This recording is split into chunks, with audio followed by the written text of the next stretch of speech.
धर्मेंद्र यादव यही एसपी हैं, इन्होंने मुझे प्रदान करी थी। उसमें मेरे पे जानलेवा हमला हुआ। एक खड़ी गाड़ी के कांच तोड़ना संगीन है या एक किसी महिला का गाड़ी में बैठकर चौतरफा लाठियों से ठुकना, उसमें एक भी अरेस्ट नहीं होना ज्यादा संगीन क्या था। जोधपुर ग्रामीण पुलिस ने अपने अधिकृत हैंडल से एक ट्वीट किया। मैंने उस पर फिर 2 दिन प्रश्न पूछे और साफ सूंघ गया। अगली बार वोट देने जाओ ना तो ध्यान से जाना किसकी गाड़ी में बैठ के जा रहे हो। पुलिस ने ऐसे हाथ हिलाया, जब देनी अंदर कर देगी। आप सबको पता है कि करीबन 1 साल पहले भोपालगढ़ में कोऑपरेटिव चुनाव के, मार्केटिंग के चुनाव के अध्यक्ष और उपाध्यक्ष का जब चुनाव था तो मेरी गाड़ी के ऊपर पुलिस की सुरक्षा, जो कि स्वयं धर्मेंद्र यादव यही एसपी हैं, इन्होंने मुझे प्रदान करी थी, उसमें मेरे पे जानलेवा हमला हुआ था जिसके वीडियोस वायरल हुए थे। जिस मुद्दे को मैंने दोबारा उठाया था क्योंकि घटना हुई थी कुछ दिन पहले, जिसके समक्ष मैं आईजी से मिली थी और मैंने आप सबको वक्तव्य दिया था।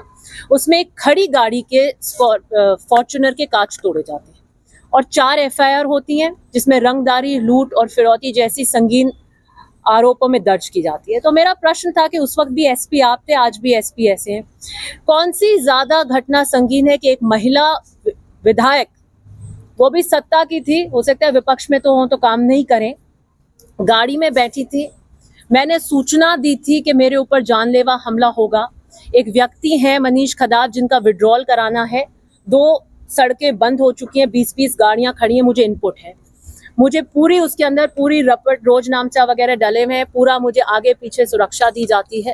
उस कैंडिडेट का हमें विड्रॉल कराना होता है और हमारे पे अटैक हो जाता है। एक खड़ी गाड़ी के कांच तोड़ना संगीन है या एक किसी महिला का गाड़ी में बैठकर चौतरफा लाठियों से ठुकना, उसमें एक भी अरेस्ट नहीं होना ज्यादा संगीन क्या था। उसके ऊपर जोधपुर ग्रामीण पुलिस ने अपने अधिकृत हैंडल से एक ट्वीट किया और उस ट्वीट में लिखा कि वो जो कोऑपरेटिव चुनाव की घटना हुई थी, दिव्या मदेरना अपनी एक गाड़ी में अपने एक वोटर को लेकर जा रही थी जो कि नियम विरुद्ध है और इसलिए ये घटना हुई और इसमें कार्रवाई जारी है। ये फाइल आपको ध्यान होगा, मैंने मुद्दा उठाया था कि यहाँ से पहले सिरोही ट्रांसफर कर दी गई थी और कोई अरेस्ट नहीं हुई।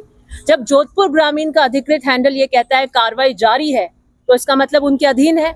उसके बाद जब मैंने उस ट्वीट को रीट्वीट करते हुए ये पूछा कि कौन सी नियम वाली है, कौन सा एक मैनुअल है जिसमें पाया जाता है, आप उसको अपराध की श्रेणी में मानेंगे कि वोटर या कोई मेरे साथ जा रहा है और मेरी गाड़ी में बैठ के जा रहा है तो मैंने अपराध किया है या उल्लंघन किया है किसी नियम का। तो उन्होंने आरपी एक्ट सेक्शन 133 का उल्लेख किया ट्वीट के ऊपर। मैंने उस पर फिर 2 दिन प्रश्न पूछे और साफ सूंघ गया। मैंने पुलिस हेल्प डेस्क राजस्थान को भी पूछा और इनको भी पूछा। अभी अभी आपने एमपी के चुनाव कराए, यही एसपी थे। आपने 2023 के एमएलए के चुनाव कराए, यही एसपी हैं। कितने मामले आपके सामने आए जिसका उल्लंघन किया हो, उसमें आपने कितनों पे कार्रवाई करी, कोई जवाब नहीं आया। फिर मैंने राजस्थान पुलिस को भी किया है कि अभी अभी एमपी के चुनाव हुए, पहले फेज में 19 अप्रैल को और दूसरे फेज में 26 अप्रैल को।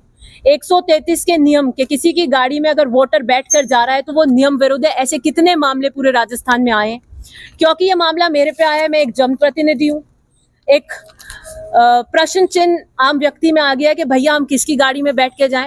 आप में से किसी ने मुझे फोन किया, मैंने कहा इंटरव्यू तो मेरा ले लेना, लेकिन अगली बार वोट देने जाओ ना तो ध्यान से जाना किसकी गाड़ी में बैठ के जा रहे हो। पुलिस ने ऐसे हाथ हिलाया, जब देनी अंदर कर देगी, 3 महीने की सजा है इसके अंदर। अब ये तय करेंगे हम किसकी गाड़ी में बैठ के जा रहे हैं।